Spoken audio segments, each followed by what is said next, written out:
Hello friends, आज हम बात करेंगे बीएससी फिफ्थ सेमेस्टर केमिस्ट्री जो हम लोग देख रहे हैं उसका यूनिट नंबर 1 चल रहा था, chemistry of alkanes and cycloalkanes. ठीक है, तो जिस पे हम लोगों ने एल्केन के बारे में तो पढ़ लिया था। एल्केन क्या होते हैं, उनकी फिजिकल प्रॉपर्टीज, उन्हें बनाया कैसे जाएगा, उनका प्रिपरेशन, केमिकल प्रॉपर्टीज सब कुछ देख लिया था।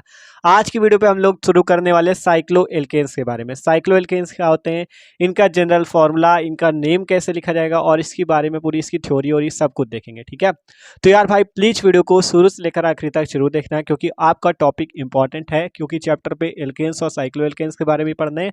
तो इस वीडियो पे हम देखेंगे साइक्लो एल्केन्स के बारे में। ठीक है, तो वीडियो को आखिरी तक देखते रहना। तो चलो बात करते हैं साइक्लो एल्केन्स हमारे क्या होते हैं, तो आखिरी तक देखते रहना। तो देखो, आप बात करते हैं हम लोग साइक्लो एल्केन्स के बारे में। साइक्लो एल्केन्स हमारे क्या होते हैं, ठीक है। तो देखो, साइक्लो एल्केन्स होते क्या है। सबसे पहले हमने लिखा है the general formula of cycloalkanes is CnH2n। ठीक है, जो साइक्लो एल्केन्स का सामान्य सूत्र या जनरल फॉर्मूला होता है वो होता है CnH2n। ठीक है, अगर एल्केन्स की बात करें तो जब हमने आपको एल्केन्स पढ़ाया था उसमें जो जनरल फॉर्मूला था वो था CnH2n-2। ये था एल्केन्स का जनरल फॉर्मूला। लेकिन जो आपका साइक्लो एल्केन्स का होगा उस पर केवल CnH2n होगा। इसमें -2 भी लगता था, जिससे फॉर्मूला CH4, C2H6, C3H8 इस टाइप से बनते थे। लेकिन साइक्लो एल्केन्स पे फॉर्मूला क्या है, केवल CnH2n। मतलब कि जो n का नंबर रखोगे वही, देखो यहाँ पे जैसे CnH2n की थोड़ी सी बात कर लें, CnH2n, यहाँ पे जो n की वैल्यू होगी ये यहाँ 3 से शुरू होगी, n बराबर 3, 4, 5, 6 इस प्रकार से डॉट डॉट। लेकिन जो एल्केन था, एल्केन पे जो वैल्यू शुरू होती थी ये 1 से शुरू होती थी, 1, 2, 3 डॉट डॉट डॉट। ठीक है, लेकिन साइक्लो एल्केन्स पे n की वैल्यू 3, 4, 5, 6 इस प्रकार से शुरू होगी। आप जैसे अगर हम यहाँ पे n की जगह 3 रखते हैं तो क्या हो जाएगा, C3H2 इंटू n की जगह 3 रखेंगे तो यहाँ से कितना आ जाएगा, C3H और 2 इंटू 3 6, C3H6 इसका फॉर्मूला आ जाएगा। तो सिंपल, अगर हम n बराबर 3 रखते हैं तो n की जगह 3H, 2 इंटू 3 C3H6 आ गया। और अगर यहाँ पे हम n बराबर 3 रखते हैं, ठीक है, यहाँ पर n बराबर 3 रखते हैं तो कितना आ जाएगा, C3H 2 इंटू 3 -2, जिससे सॉल्व करने पर यहाँ पे कितना आ जाएगा आपका, ठीक है, CnH2n+2 था ना, सॉरी CnH2n+2 था, तभी तो आएगा। तो देखो यहाँ पे +2 हो जाएगा तो C3H2 इंटू 3 +2 आएगा, जिससे सॉल्व करने पर C3H2 इंटू 3 करोगे तो 2 3 6 +2 आ जाएगा 8। ठीक है, C3H8 आ जाएगा। ठीक है, तो इस तरह से निकाला जाता है फॉर्मूला। आपको एल्केन्स पे फॉर्मूला याद रखना है CnH2n+2, और आपका साइक्लो एल्केन्स पे याद रखना है CnH2n। ठीक है, अगर n बराबर यहाँ से 3 से शुरू होगा और एल्केन्स पे n बराबर 1 से शुरू होगा। ठीक है, तो ये बात थी एल्केन्स की, ये बात है साइक्लो एल्केन्स की। तो इतना बात समझ में आ गई होगी, सिंपल सी। आप देखो, आपसे हमने कहा the general formula of cycloalkanes is CnH2n। Simple, यहाँ पे CnH2n है और n की वैल्यू शुरू होगी 3, 4, 5, 6 इस प्रकार से। अगर 3 रखते हो तो C3H2 इंटू 3 जिससे आएगा C3H6। अगर 4 रखते हो तो C4H2 इंटू 4 जिससे आएगा C4H8। ठीक है, तो इस टाइप से आएगा। अभी आपको नाम लिखना भी बताएंगे, पहले समझ लो। आपसे कहा गया cycloalkanes are the saturated hydrocarbon. Cycloalkanes क्या है, सैचुरेटेड हाइड्रोकार्बन है। सैचुरेटेड हाइड्रोकार्बन भी हमने आपको पढ़ा रखा है। सैचुरेटेड हाइड्रोकार्बन क्या होते हैं, जिसमें कार्बन कार्बन के बीच में सिंगल बॉन्ड होता है वो सैचुरेटेड हाइड्रोकार्बन होते हैं, और जिसमें कार्बन कार्बन के बीच में डबल और ट्रिपल बॉन्ड होते हैं वो होते हैं अनसैचुरेटेड हाइड्रोकार्बन। ठीक है, सैचुरेटेड को हिंदी पे कहते हैं संतृप्त हाइड्रोकार्बन, अनसैचुरेटेड को कहते हैं असंतृप्त हाइड्रोकार्बन। ठीक है, तो सैचुरेटेड जिसपे सिंगल बॉन्ड होता है कार्बन कार्बन के बीच में, तो वही चीज कहा गया cycloalkanes are the saturated hydrocarbon. Cycloalkanes एक प्रकार के सिंगल बॉन्ड वाले कह सकते हो, या सैचुरेटेड मतलब संतृप्त हाइड्रोकार्बन है, in which carbon atoms are joined by single bond to form a ring. ठीक है, इसमें जो कार्बन एटम्स या कार्बन परमाणु होते हैं वो कैसे होते हैं, ज्वाइंट होते हैं। किससे ज्वाइंट होते हैं, सिंगल बॉन्ड से। अब जब सैचुरेटेड है तो वो तो वैसे भी सिंगल बॉन्ड से ज्वाइंट होगा, तो वही कहा गया are joined by single bond to form a ring, मतलब सिंगल बॉन्ड से ज्वाइंट होते हैं और एक रिंग बनाते हैं, रिंग टाइप का स्ट्रक्चर बनाते हैं। कैसे बनाते हैं वो बताते हैं। तो सबसे पहले ये समझा, cycloalkanes are the saturated hydrocarbon. Cycloalkanes एक संतृप्त हाइड्रोकार्बन है, और which carbon atoms are joined by single bond to form a ring, मतलब कि इसमें जो आपके कार्बन एटम्स होंगे वो आपके कैसे जुड़े होंगे, सिंगल बॉन्ड से जुड़े होंगे और एक रिंग का निर्माण कर रहे होंगे। ठीक है, जैसे ये आपका पहले जनरल फॉर्मूला रखा CnH2n n बराबर 3 4 5 6, ठीक है। अब n बराबर यहाँ पे 3 रखोगे तो C3H2 × 3 C3H6 आएगा। अब जो ये कार्बन आइटम्स यहाँ पे 3 कार्बन आइटम्स हैं, ये किस प्रकार से जुड़ेंगे, सिंगल बॉन्ड से जुड़ेंगे और एक रिंग का निर्माण कर रहे होंगे। कैसे, देखो यहाँ पे C3H6 है तो यहाँ पे आपको लिखना है CH2, यहाँ पे आपको लिखना है CH2, यहाँ पे लिखना है CH2 और ये इस टाइप से आपका एक रिंग का निर्माण कर रहे होंगे। इस टाइप से ये एक रिंग का निर्माण कर रहे होंगे, देख सकते हो ये एक रिंग है। आप इसे डायरेक्ट ऐसे भी बना सकते हो ये। और जहां जहां पे ये कोने दिखते हैं यहाँ पे आपको कार्बन समझना है, ठीक है। ये जहां जहां पे आपके कोने लगे इसका मतलब है कार्बन इस पे जुड़ा हुआ है, ठीक है। जैसे यहाँ पे आप देख सकते हो ये आपके कार्बन ही तो जुड़े हुए हैं। सिंपल यहाँ पे CH2, यहाँ पे CH2, यहाँ पे CH2, ये आपकी एक रिंग का निर्माण करेगी, ठीक है। और 3 कार्बन है, देखो 1 कार्बन 2 कार्बन 3 कार्बन। तो 3 कार्बन के लिए एल्केन में क्या लगता था, प्रोप लगता था और एल्केन होने की वजह से प्रोपेन कर देते थे। 4 कार्बन के लिए ब्यूटेन कर देते थे। लेकिन यहाँ पे साइक्लो एल्केन है तो यहाँ पे सिंपल आपको शुरुआत में लगाना साइक्लो। 3 कार्बन के लिए प्रोप लगता था तो प्रोपेन, साइक्लोप्रोपेन इसका नाम हो जाएगा। सिंपल सा, देखो कैसे सिंपल C3H2 × 3 C3H6 था तो यहाँ पे 3 कार्बन इस टाइप से एक रिंग का निर्माण करेंगे और कैसे जुड़ेंगे, सिंगल बॉन्ड से। ये जो बॉन्ड लगे हुए हैं ना, ये सिंगल बॉन्ड लगे हुए हैं, ठीक है। फॉर्म अ रिंग, एक सिंगल बॉन्ड का निर्माण करेंगे, ये है साइक्लोप्रोपेन। इसी प्रकार से इसकी रिंग बनाना चाहो तो इस पे 4 कार्बन है, 4 कार्बन भी एक रिंग बनाएंगे। मान लो हम यहाँ पे CH2 इस टाइप से जोड़ दें, ये CH2 जोड़ दें, यहाँ पे इस टाइप से CH2 जुड़ गया, ये CH2 जुड़ गया, तो ये इस टाइप से एक रिंग का निर्माण करेंगे इस टाइप से, ठीक है। आप चाहो तो यहाँ पे इस टाइप से कर सकते हो, ये कार्बन लगा दो, यहाँ से हाइड्रोजन लिख दो, ठीक है। यहाँ पे हाइड्रोजन लिख दो, है वही CH2, ठीक है। अगर इसके कार्बन गिनो तो 4 कार्बन है 8 हाइड्रोजन है, ठीक है।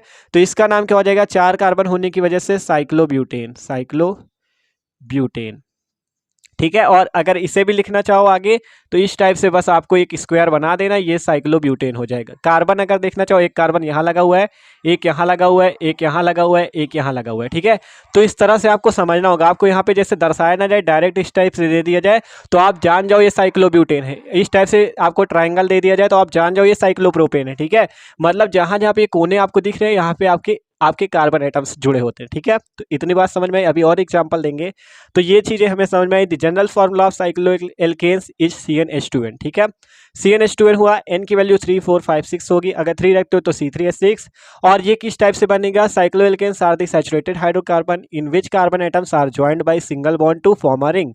ये एक रिंग के माध्यम से जुड़े होंगे। C3H6 है, CH2 ये जुड़ा, यहाँ से H2 जुड़ा, यहाँ से H2 जुड़ा, इस टाइप से एक रिंग के माध्यम से जुड़ेंगे। यहाँ पे ब्यूटेन की बात की तो ये इस टाइप से जुड़ेगा, ठीक है। तो इस तरह समझे। और एग्जांपल देखते हैं तो इसका स्क्रीनशॉट ले लो एक बार, ठीक है। तो ये सिंपल इतना हो गया था। अब इसी प्रकार से अगर आप n बराबर 5 रखते हो तो C5 हो जाएगा और CnH2n फॉर्मूला है ना, तो C5H2 × 5 जिससे फॉर्मूला आएगा C5H10, ठीक है। C5H10 फॉर्मूला आ जाएगा और जिससे अगर आप इसका मतलब इस टाइप से रिंग स्ट्रक्चर बनाना चाहो तो आपको 5 कार्बन एडजस्ट करने। तो यहाँ पे 5 कार्बन एडजस्ट करते, मान लो CH2 इस टाइप से रख दिया, फिर यहाँ पे CH2 कर देते हैं, यहाँ CH2 कर देते हैं, यहाँ CH2 कर देते हैं, यहाँ CH2 कर देते हैं। सिंपल इस टाइप से आपको जोड़ दे रहा है, इस टाइप से, ठीक है। ये नीचे यहाँ पे कर देते हैं, ये CH2 और ये वाला हाइड्रोजन थोड़ा इधर लगा देते हैं। अब ये आपका जुड़ जाएगा। ये इसका क्या नाम हो जाएगा, 5 कार्बन होने की वजह से सिंपल साइक्लो लगेगा और आगे क्या लगा, साइक्लोपेंटेन, ठीक है। तो देखो C3H6 था तो साइक्लोप्रोपेन, C4H8 आया तो साइक्लोब्यूटेन, 5 है तो साइक्लोपेंटेन। इसी प्रकार से आप साइक्लोडेकेन तक कर सकते हो। हेक्सेन का करना चाहो तो C6H2 × 6 कितना जाएगा, C6H12, क्योंकि फॉर्मूला इसका CnH2n, ठीक है। अब यहाँ से अगर आप इसका बनाना चाहो तो सिंपल CH2, यहाँ पे CH2, यहाँ पे CH2, यहाँ पे CH2, यहाँ पे CH2 और एक नीचे CH2 हो जाएगा और इस टाइप से जाके आपकी रिंग जुड़ जाएगी, ठीक है। इस टाइप से जाके आपकी रिंग जुड़ जाएगी। ये क्या बन गया, साइक्लोहेक्सेन, क्योंकि देख लो इस पे 6 कार्बन 12 हाइड्रोजन है, इसका नाम हो जाएगा साइक्लोहेक्सेन, साइक्लोहेक्सेन, ठीक है। सिंपल सा देख सकते हो इस टाइप से रिंग बनेगी। और इसे भी आप क्या नाम दोगे, साइक्लोहेक्सेन। तो इस टाइप से आप साइक्लोडेकेन तक जा सकते हो, ठीक है। Simple cyclopropane, cyclobutane, cyclopentane, cyclohexane, ठीक है।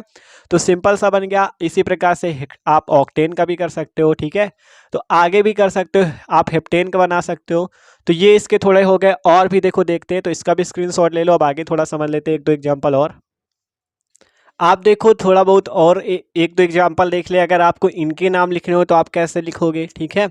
आप जैसे ये तो आपका जैसे ट्रायंगल बना था, तो हमने आपको नाम लिखना बताया था। इसका नाम क्या होगा, साइक्लोप्रोपेन, क्योंकि एक कार्बन यहाँ लगा होता है, एक कार्बन यहाँ, एक कार्बन यहाँ, ठीक है। तो ये साइक्लोप्रोपेन होगा। आप देखो यहाँ पे अगर ऊपर CH3 लग जाए तो कैसे इसका नाम लिखोगे। तो देखो अगर आपको इसे समझना है तो आप इस तरह पहले बना लो, CH2। साइक्लोप्रोपेन कैसे बनता है, यहाँ पे इस टाइप से CH2 जुड़ जाते हैं, इस टाइप से, और यहाँ पे आपका लगा हुआ है CH3 ग्रुप। ध्यान से देख लो, यहाँ पे आपको ये ट्रायंगल की पहले बात करें तो ये आपका साइक्लोप्रोपेन होगा, ऊपर CH3 लगाए। तो देखो इस टाइप से नाम लिखने के लिए आपको करना क्या है, नंबरिंग कर लेनी। जहाँ पे CH3 ग्रुप जुड़ा है वहीं से नंबर हो, गिनो कार्बन का 1 2 3। पहले कार्बन पे CH3 ग्रुप लगाए ना, किस कार्बन पे लगाया, पहले कार्बन पे। तो यहाँ पे आपको क्या लिख देना, सिंपल 1, और CH3 के लिए नाम लिखते हैं मेथिल, तो 1 मेथिल। और इसका नाम क्या था, 3 कार्बन है ना इस टाइप से रिंग में, तो साइक्लो लगा लो। और क्या था इसके, देखो 1 2 3 कार्बन, तो साइक्लोप्रोपेन, साइक्लोप्रोपेन। ये इसका नाम हो जाएगा सिंपल सा, बस ये 1 मेथिल लगा एक्स्ट्रा, तो 1 मेथिल साइक्लोप्रोपेन। अगर ये मेथिल यहाँ ना लगा होता, मान लो यहाँ पे लगा दे, हम यहाँ पे लगा दे, तो आप कैसे नाम लिखोगे, अब भी नाम वही आएगा। देखो अब यहाँ से कितना कार्बन, 1 2 3, मतलब जहाँ पे ये ग्रुप जुड़ा हो वहीं से कार्बन की नंबरिंग करना है। तो 1 मेथिल साइक्लोप्रोपेन, ठीक है। अब इसका नाम लिखना हो तो इसका नाम कैसे लिखा जाए, यहाँ जहाँ पे ये ग्रुप लगा हो वहीं से नाम नंबरिंग कर दो, 1 2 3 4, ठीक है। 1 2 3 4 कर दिया। पहले कार्बन पे क्लोरो लगा है तो 1 क्लोरो, और यहाँ पे कार्बन कितने इस रिंग पे, 1 2 3 4, 4 कार्बन है। तो 4 कार्बन के लिए क्या लगता है, ब्यूटेन, तो 1 क्लोरो साइक्लोब्यूटेन, साइक्लोब्यूटेन, ठीक है। बस यहाँ पे रिंग पे कार्बन गिन लो, 4 कार्बन है, तो क्या लिखोगे, ब्यूटेन लिखोगे ना 4 कार्बन के लिए, और साइक्लो लगाना, साइक्लो लगा दो। इसका नाम लिखना हो तो कैसे लिखोगे, नंबरिंग कर लो कार्बन की, रिंग वाले की ये करो, ठीक है। 1 2 3 4, 4 कार्बन हो गए इस रिंग पे, 1 2 3 4, ठीक है। तो ये 4 कार्बन के लिए क्या लगाएंगे, पहले तो हम लगा देंगे साइक्लोब्यूटेन, मतलब ये जो रिंग की अगर केवल बात करें, ये ना लगाओ, अभी इसे भूल जाओ। तो कितना इसका नाम हो जाएगा, साइक्लोब्यूटेन, सिंपल सा। लेकिन लगा हमारे पास तो ये भी है, इसका भी नाम लिखना होगा, ठीक है, इसका भी नाम लिखना होगा। तो देखो इसे अगर आप जोड़ दो तो कैसे होगा, क्योंकि सीधी चेन तो है, तो इसे जोड़ दो, 3 कार्बन C3, हाइड्रोजन कितने, C3H8, C3H8 जुड़ा है ना इस पे, मतलब इस रिंग पे ऊपर आपको C3H8 जुड़ा है, C3H8 जुड़ा है। 3 कार्बन के लिए होता है प्रोपिल, ठीक है। ये जो अलग से ग्रुप जुड़ा होता है, जैसे CH3 जुड़ा तो मेथिल, C2H5 जुड़ा तो एथिल, और इस टाइप से C3H8 जुड़ा तो उसका नाम प्रोपिल। तो 1 पे कौन जुड़ा है, प्रोपिल जुड़ा है, तो 1 प्रोपिल। और 4 कार्बन है इस रिंग पे, तो क्या हो जाएगा, साइक्लोब्यूटेन, साइक्लोब्यूटेन, ये हो गया इसका नाम सिंपल सा, 1 प्रोपिल साइक्लोब्यूटेन, ठीक है। तो देख सकते हो कैसे, मतलब इसे आप समझो, ये CH2 CH2 CH3 कितने भी लंबे लगे हों, आप मान लो हम और लंबे कर दें, यहाँ पे ये CH2 है, ये CH2, ये CH2, कितने भी लंबे, उससे आपको मतलब नहीं है। आप अगर सीधी चेन है तो उसका नाम लिखने में डरना ही नहीं है। कितने कार्बन, 2 3 4 5 6, 6 कार्बन, तो 6 कार्बन के लिए हेक्स लगता है, हेक्सिल कर दो। और यहाँ पे 1 लगा लो, 1 पे लगा 1 हेक्सिल, साइक्लोप्रोपेन, साइक्लोब्यूटेन, तो ब्यूटेन कर दो। सिंपल, अगर सीधी चेन है तो कोई दिक्कत नहीं, ठीक है। तो इस टाइप से आप नाम लिख सकते हो। तो ये आपको थोड़ा बहुत साइक्लोएल्केन के बारे में बता दिया, साइक्लोएल्केन क्या होते हैं, उनका जनरल फॉर्मूला, उनका नेम लिखना, ठीक है। तो एकदम बेसिक आप लोग समझ चुके हो। अब अगला वीडियो जो आएगा उस पर हम लोग इसके बनाने की विधियाँ देखेंगे, कैसे आप साइक्लोएल्केन्स को बनाओगे, ठीक है। और फिर उसके बाद फिजिकल प्रॉपर्टीज, केमिकल प्रॉपर्टीज की भी बात करेंगे, ठीक है। तो स्क्रीनशॉट लेना चाहो तो ले लो, और यार वीडियो अच्छा लगा हो तो लाइक कर देना, चैनल को भी सब्सक्राइब कर लेना। डिस्क्रिप्शन पे आपको प्लेलिस्ट की लिंक मिल जाएगी, ठीक है, PSC 5th सेमेस्टर केमिस्ट्री, और भी वीडियो जाके चेक कर सकते हो। Okay, thanks for watching this video, तो सब्सक्राइब जरूर कर लेना।